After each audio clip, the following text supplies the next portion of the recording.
అందరికి నమస్తే. చాలా రోజుల తర్వాత ఓ ఫోటోగ్రాఫ్స్ ఒకటి బయటకు వచ్చినాయి. దేనికి సంబంధించినాయంటే మునుగోడు కాన్స్టిట్యున్సీలో కరువు, వేసిన పంటలు ఎండిపోతున్నాయి. మొత్తం ఇక చూడండి, మొత్తం నెరలు వారింది, పొలమంతా నెరలు వారింది. ఆల్రెడీ నాటేసిండ్రు, నాటేసి 15-20 రోజుల తర్వాత పరిస్థితి అనుకుంటా ఇది. అక్కడక్కడ ఆ కాన్స్టిట్యున్సీలో ఇట్లా గొడ్ల కూడా వదిలేసిండ్రు. అసలు ఈ ఏరియాలో చాలా వరకు నారేసి ఇంకా కనీసం నాటు కూడా వేయలేదు. వర్షాభావ పరిస్థితులు, వర్షం లేదు, నీళ్లు లేవు, బోర్లు ఎండిపోయినాయి, బావులు ఎండిపోయినాయి. అప్పుడే వానాకాలం, నడి వానాకాలంలో ఉన్నాం మనం. నడి వానాకాలంలో మునుగోడు దగ్గర నాకు తెలిసి చాలా దగ్గర ఇట్లాంటి పరిస్థితి ఉంటుంది. నేను చెప్తాను. ఒకసారి నాకు తెలిసిన వ్యక్తి ఉన్నారు, సంస్థ నారాయణపూర్ సంబంధించిన అతను, అతను మాట్లాడతా నేను. ఎందుకు ఇట్లాంటి సిచ్యువేషన్ వచ్చింది, వాళ్ళకు డిండి అయిపోదు, వాళ్ళ దగ్గర ఉన్న చెర్లగూడెం ప్రాజెక్ట్ అయిపోదు, నక్కలగండి అయిపోదు, ప్రాజెక్టు లేని ప్రతి ఏరియాలో ఇదే సిచ్యువేషన్ వస్తుంది. హలో సతీష్ గారు, నమస్తే. ఎక్కడున్నారు? సంస్థ నారాయణపూర్. అదే మీ ఫోటోగ్రాఫ్స్ కొన్ని చూసినా నేను. సంస్థ నారాయణపూర్ ఏరియా మునుగోడులో ఏమవుతుంది, ఈ మొత్తం పొలాలను ఎండిపోయినాయి, ఏంది సిచ్యువేషన్? మా దగ్గర వర్షాభావ పరిస్థితులు తీవ్రంగా ఉన్నాయండి. దీనివల్ల మా గ్రౌండ్ వాటర్ పడిపోయింది, చెరువులు మొత్తం ఎండిపోయినాయి, పంట పొలాలు లేవు. అక్కడ ఇక్కడ కొద్దిగా కొత్త చేస్తే అవి కూడా ఎండిపోయే దశలో ఉన్నాయి. మొత్తం గ్రౌండ్ వాటర్ చాలా లోతులకు వెళ్ళిపోయినాయి. దిక్కులేని పరిస్థితుల్లో రైతాంగం, రైతు కూలీలు, ప్రజానికం ఇదంతా చాలా ఇబ్బంది పరిస్థితులలో ఉన్నారు. వర్షం పడక ఎన్నేళ్ళు అయింది? వర్షం పడక 2 సంవత్సరాలు సార్. పూర్తిగా గ్రౌండ్ వాటర్ వచ్చాను. ఇప్పుడు ఈ సీజన్ అయితే చెట్టు కింద జరగలేదు. మొత్తం పశుగ్రాసాలకు కూడా చాలా ఇబ్బందికరంగా ఉంది. కాదు, ఇప్పుడు వానకాలం కదా, అట్లా కాదు అన్న. ఇప్పుడు వానకాలం కదా, వాన వల్లేదా? వానలు లేవండి. వర్షపాతంలో మైనస్ ఉంది. ఓకే, మొత్తం మునుగోడు కాన్స్టిట్యున్సీ మొత్తం ఇట్లే ఉందా?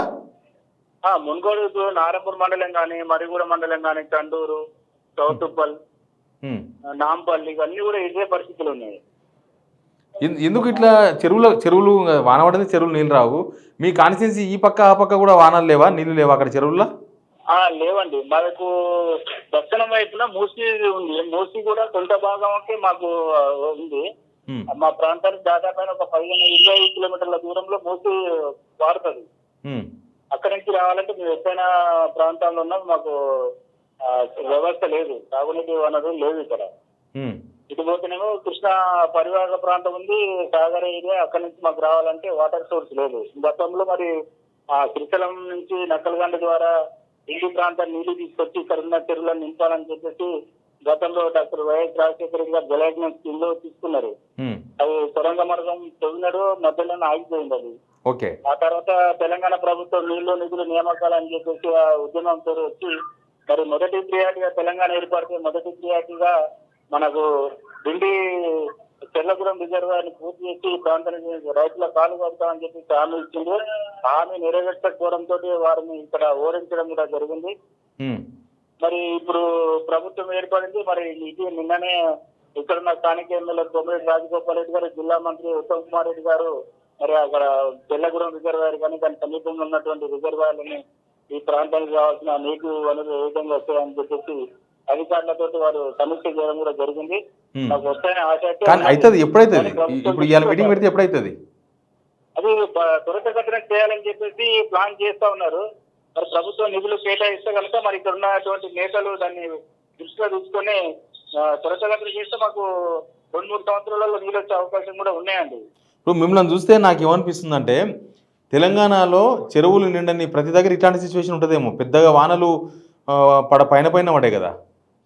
అవును సార్. ఇప్పుడు మాకేంది, ఇప్పుడు ఆల్రెడీ అక్కడ ఉత్తరాది రాష్ట్రాలు మొత్తం కూడా నిండి మొత్తం పొంగి పొలుతున్నాయి, గోదావరి పొంగి పొలుతున్నాయి. మధ్యలో ఉన్నటువంటి గడ్డ మునుగోడు గడ్డ అంటే మొత్తం ఎడారి పరిస్థితులు ఉన్నాయి.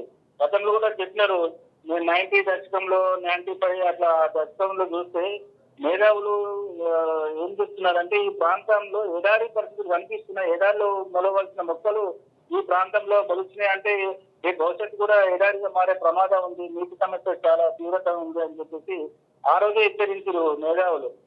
చెర్లగూడెం ప్రాజెక్ట్ ఎంతవరకు వచ్చిందని మీ దగ్గర?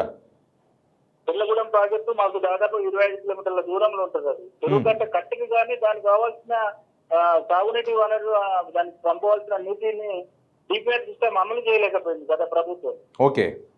ఒకసారి నకలగండి అన్నారు, తర్వాత పాలమూరు రంగారెడ్డి స్కీమ్ అని చెప్పి డైవర్షన్ చేశారు. పాలమూరు జిల్లా వాసులు నేతలు అందరూ కూడా దాన్ని వ్యతిరేకించారు. దిండికి నీళ్ళు ఎట్లా ఇస్తామో మా ఆయకట్టు దెబ్బతింటది అని చెప్పేసి అప్పుడున్న ప్రభుత్వాన్ని కూడా వాళ్ళు బ్లాక్ మెయిల్ చేసి డైరెక్ట్ బహిరంగ లేఖ కూడా ఇష్యూ చేయడం జరిగింది. ఇప్పుడు మీకు ఇప్పుడు ఈ కాలం పంట పోయినట్టేనా? ఇంకా పోయినట్టే సార్, నిజంగా చెప్తున్నా. మాకైతే కన్నీళ్ళు ఉన్న కనీసం 2 చుక్కలనే కనిపిస్తున్నాయి కానీ ఆ భూమి మీద గ్రౌండ్ వాటర్ మొత్తం లేదు. నాళ్ళు పోసుకొని ఎదురు చూస్తున్నారు, నాళ్ళు ఎండిపోయినాయి. తర్వాత నాటేసిన నెల రోజుల కింద అక్కడక్కడ వేసిన కొద్ది గొప్ప నాట్లు కూడా మొత్తం ఎండిపోయే దశలోనే ఉన్నాయండి ఇప్పుడైతే.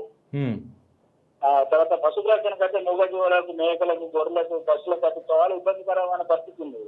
ఓకే ఓకే ఓకే అన్న, దృష్టి పెట్టాలి సార్, ప్రభుత్వం దృష్టి పెట్టాలి. అదే ఓకే, థ్యాంక్ యూ సతీష్ అండి. ఇది సిచ్యువేషన్. నేను మునుగోడు ఫోటోలు వచ్చినా కూడా మాట్లాడగలుగుతున్నా కానీ రాష్ట్రంలో వానలు పడని లేకపోతే చెరువులు నిండని చాలా ఏరియాలో ఇదే సిచ్యువేషన్ ఉంది. ఆ ప్రాజెక్ట్ నీళ్ళు తీసుకొచ్చి అక్కడ ఎక్కడెక్కడైతే చెరువులు నింపొచ్చో ఆ చెరువులు నింపేస్తే కొద్దిగా ఇట్లాంటి పరిస్థితులు బయటపడదామంటేనేమో చెరువులు ఏమైనా వానదేవుడు కనకరించి చెరువులు నింపాల్సిందే తప్ప మన దేవుళ్ళు ఎవరు కనకరిస్తట్టు లేరు. చెరువులు ఆర్డర్ నిండే పరిస్థితులు వస్తే కరువులే రావు. వాటి కోసమే మనం సరౌండింగ్ నీళ్ళు ఎక్కడనో ఆ నీళ్ళన్నీ కూడా తీసుకొచ్చుకొని ఎక్కడెక్కడ నింపుకుంటూ వస్తే ఇప్పుడు నడి వానాకాలంలో ఇట్లాంటి సిచ్యువేషన్ ఉంటే అసలు రేపు వానాల కాలం అయిపోయినాక ఎండాకాలంలో ఏమైతే చెప్పు.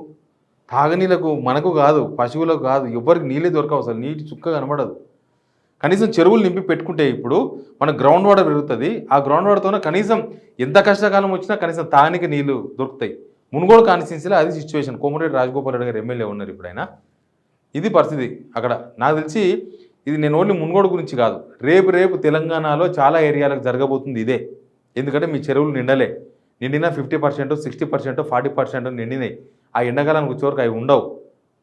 ప్రభుత్వము నీళ్ళు ఎక్కడి నుంచి తీసుకొస్తారో గోదావరి నుంచి పోతా ఉన్నాయి లక్షల క్యూసెక్కులు, కృష్ణా లక్షల క్యూసెక్కులు పోతా ఉన్నాయి. ఆ నీళ్లను చెరువుల్లో నింపాలి.